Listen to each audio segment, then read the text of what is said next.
বাবুঘাটে তর্পণ করতে এসে মৃত্যু হলো এক পুরোহিতের। মৃত পুরোহিত শিবরাম ভট্টাচার্য সবংয়ের বাসিন্দা। গতকাল রাতে কলকাতায় আসেন ওই পুরোহিত। আজ সকালে তর্পণ করানোর সময় সংজ্ঞাহীন অবস্থায় জলে পড়ে যান তিনি, এমনটাই খবর সূত্রে। এসএসকেএম হাসপাতালে নিয়ে গেলে মৃত বলে ঘোষণা করেন চিকিৎসকরা। হৃদরোগে আক্রান্ত হয়ে মৃত্যু অনুমান পুলিশের। মহালয়াতে দেবী দুর্গার চক্ষুদান চলছে মুদিয়ালি ক্লাবে। আমাদের প্রতিনিধি অরিত্রিক ভট্টাচার্য সেখান থেকেই রয়েছেন সরাসরি। অরিত্রিক, মুদিয়ালি ক্লাব দক্ষিণ কলকাতার অত্যন্ত পরিচিত ক্লাব। 91 বছরের এই ক্লাবে বেশ কিছু রীতি প্রথম থেকে মেনে আসা হয়, তার মধ্যে একটি মহালয়া চক্ষুদান। যেটা মহালয়া চক্ষুদান সম্বন্ধে যে বিষয়টি বলা হয় যে মহালয়া চক্ষুদান করার কিন্তু আলাদা করে কোনো ধর্মীয় রীতি নেই, কিন্তু এটা একটা প্রথার মতন বহু বছর ধরে পালন হয়ে আসছে। বিশেষ করে বনেদি বাড়িতে যখন পুজো হতো সেই আমল থেকেই এই প্রথা পালন হয়ে আসছে। এখন বিভিন্ন মণ্ডপ বিভিন্নভাবে দুর্গাপুজো হয়, সেখানে সবসময় শিল্পীরা মহালয়াতেই চক্ষুদান করেন এমন নয়, কিন্তু মহালয়া এবং চক্ষুদান এই দুটো শব্দের মধ্যে একটা আত্মিক যোগাযোগ অবশ্যই রয়েছে, এবং সেই জায়গা থেকেই মুদিয়ালি তাদের প্রথা মেনে মহালয়ার দিন চক্ষুদান সেরে থাকে। এই মুহূর্তে আমরা যেটা দেখতে পাচ্ছি যে গোটা মণ্ডপ জুড়ে প্রচুর যারা এখানকার বাসিন্দারা রয়েছেন তারা একেবারে শঙ্খধ্বনির মাধ্যমে এই জায়গাটাকে মুখরিত করে রেখেছেন, এবং তার মধ্যেই চক্ষুদানের যে পদ্ধতি সেটা শিল্পী সারছেন। এবং চক্ষুদান একটি গুরুত্বপূর্ণ বিষয়, কারণ মনে করা হয় যে দেবীর মূর্তি সম্পূর্ণ হলে ষষ্ঠীতে বোধন তো হবে অবশ্যই, তার আগে চক্ষুদানও কিন্তু এক রকমের প্রাণ প্রতিষ্ঠা। দেবীকে সেই চক্ষুদানের পদ্ধতি চলছে। মুদিয়ালি ক্লাবের যদি বৈশিষ্ট্য বলি, মুদিয়ালি ক্লাবে এখন বিভিন্ন রকমের ভাবে মণ্ডপ তৈরি হয়। এবারেও আত্মশুদ্ধি থিমের ওপর এই মণ্ডপটিকে তৈরি করা হয়েছে, কিন্তু মুদিয়ালিতে বরাবর যেটা করা হয়, যে থিমই হোক না কেন প্রতিমার যে রূপ সেটা কিন্তু অপরিবর্তিত থাকে, এবং কৃষ্ণনগরে বানানো হয়। কৃষ্ণনগরের শিল্পীরা এই মূর্তি বানান। প্রতিমার রূপ অপরিবর্তিত থাকে, শুধুমাত্র তার সাজ বদল হয়, শাড়ি বদল হয়। তাছাড়া প্রতিমার মুখ এবং তার যে গঠন সেটা তারা অক্ষুণ্ণ রাখেন প্রতি বছর। ঠিক সেরকমভাবেই এবছরের মণ্ডপ তৈরি হয়েছে, এইভাবে প্রতিমা তৈরি হয়েছে, এবং যে রীতি আমরা পালন হতে দেখি মহালয়ার দিন চক্ষুদানের, সেই মহালয়ার চক্ষুদানের রীতি এই মুহূর্তে চলছে। আমরা দেখতে পাচ্ছি যে দেবী দুর্গার যে ত্রিনেত্র, তার মধ্যে ডান এবং বাম নেত্রতে যে তুলি বোলানোর কাজ সেটা এই মুহূর্তে চলছে, এবং তারপরেই মণি প্রতিষ্ঠা এবং সবশেষে তৃতীয় চক্ষুদান হবে। একটা সময় সাপেক্ষ বিষয়। যারা শিল্পী তারা বারবার বলে থাকেন যে মূর্তি তৈরি যেমন একটি কঠিন এবং একটি শৈল্পিক বিষয়, চক্ষুদান ঠিক ততটাই শৈল্পিক বিষয়। গভীর মনোসংযোগ লাগে, কারণ খুব স্বাভাবিকভাবেই আমরা যখনই প্রতিমার দিকে তাকাই সম্ভবত 80% মানুষের প্রথম চোখ কিন্তু দেবীর চোখের দিকেই পড়ে। সেই জায়গা থেকে এই প্রথা অত্যন্ত গুরুত্বপূর্ণ, এবং যেটা তোমাকে বলছিলাম যে এর কোনো ধর্মীয় অনুষঙ্গ সেই অর্থে নেই, কিন্তু এটি একটি রীতি বা প্রথার মতন হয়ে এসছে যে বেশ কয়েকটি বাড়িতে থেকে শুরু করে মণ্ডপ তারা মনে করেন যে মহালয়া চক্ষুদান একটি রীতি এবং সেটি একটি শুভ রীতি। সেই রীতি মেনেই এই মুহূর্তে চক্ষুদান চলছে। এই পদ্ধতি যথেষ্ট লম্বা, কারণ আমি তোমাকে বলছিলাম যে অত্যন্ত যত্ন এবং মনোসংযোগ সহকারে শিল্পীকে এই কাজ করতে হয়, এবং সেই মতোই কিন্তু এই মুহূর্তে চক্ষুদান চলছে। আস্তে আস্তে এই চক্ষুদানের পরই দেবীর মূর্তির দিকে তাকালে যে দেবীত্ব ভাব সেই প্রাণ প্রতিষ্ঠার বিষয়টিও কিন্তু হবে। তারপরে ষষ্ঠীতে গিয়ে বোধন এবং দুর্গাপুজো শুরু। সার্বিকভাবে মুদিয়ালিতে যে পরিবেশ তৈরি হয়েছে, বিশেষ করে পাড়ার সবাই এখানে এসে জড়ো হয়েছেন, শঙ্খধ্বনি চলছে, তুমি নিশ্চয়ই শুনতে পাচ্ছ, এবং তার সঙ্গে দেবীর চক্ষুদান। এটা কিন্তু বলাই চলে যে দুর্গাপুজোর সূচনা লগ্ন যে মহালয়ার দিন থেকেই মোটামুটি মানুষের মননে শুরু হয়ে যায়, সেটা কিন্তু এখন যথেষ্টই স্পষ্ট হচ্ছে। একেবারেই অরিত্রিক, তুমি আমাদের সঙ্গে থাকো। মুদিয়ালি ক্লাবের সুসজ্জিত মণ্ডপের ছবি আপনারা যেমন দেখছেন, একই সঙ্গে চলছে দেবী দুর্গার চক্ষুদান। মৃন্ময়ী মায়ের চিন্ময়ী হয়ে ওঠার যে প্রক্রিয়া, তা হচ্ছে শিল্পীর তুলির টানে চোখ আঁকা চলছে এখন মায়ের।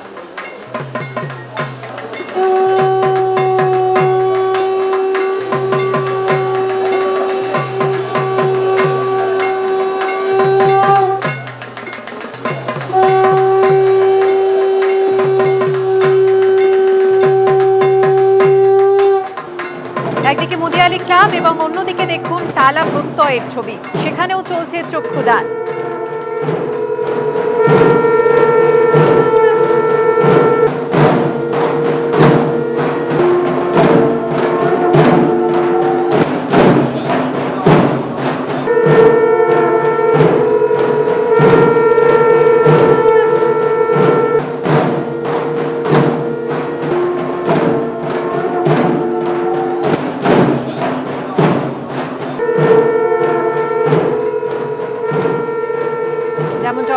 চলছিল প্রচলিত এই রীতি। মহালয়াতেই দেবীর চক্ষুদান হয়, এখানেই দেবীর প্রাণ প্রতিষ্ঠা। গভীর মনোসংযোগ লাগে এই দেবীর চক্ষুদান করতে। শিল্পীর তুলির টানে মায়ের চোখ আঁকা হচ্ছে, সেই ছবি সরাসরি আপনারা দেখতে পাচ্ছেন মুদিয়ালি ক্লাব থেকে।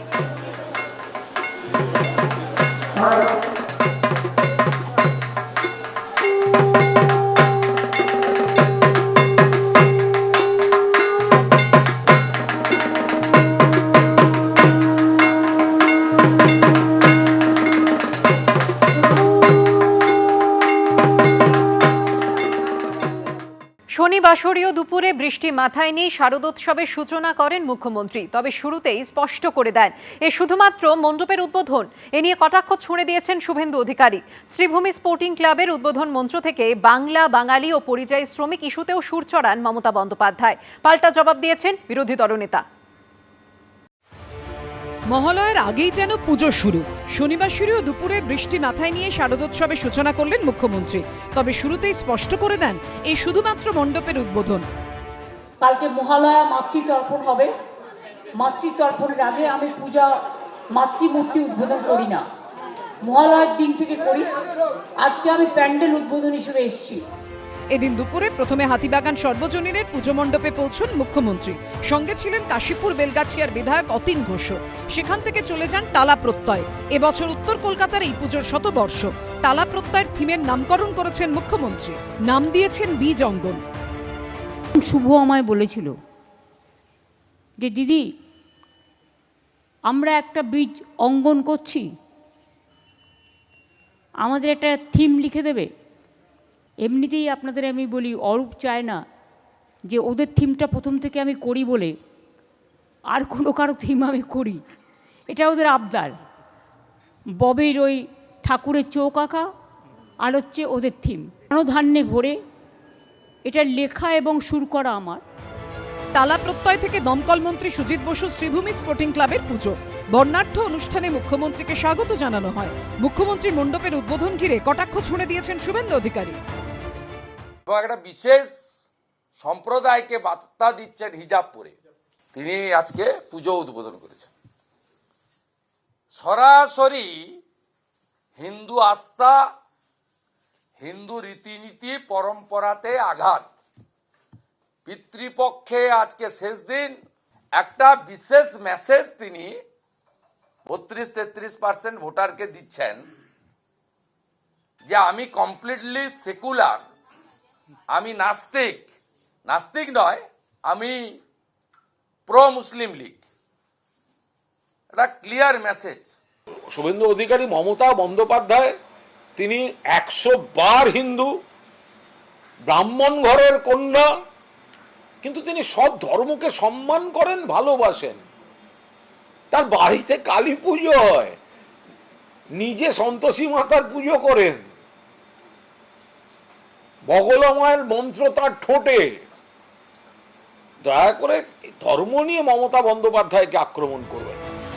এদিন শ্রীভূমি স্পোর্টিং ক্লাবের উদ্বোধন মঞ্চ থেকে বাংলা, বাঙালি ও পরিযায়ী শ্রমিক ইস্যুতেও সুর চড়ান Mamata Bandyopadhyay.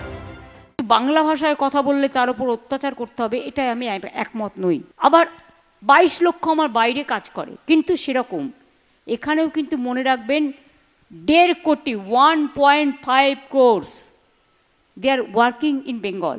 I am very happy. আমাদের একসাথে বাঁচতে হবে। যেদিন আমরা ঐক্যবদ্ধ থাকবো না, দেশটা টুকরো টুকরো হয়ে যাবে। ওনার তো দুটো চার্টার আছে।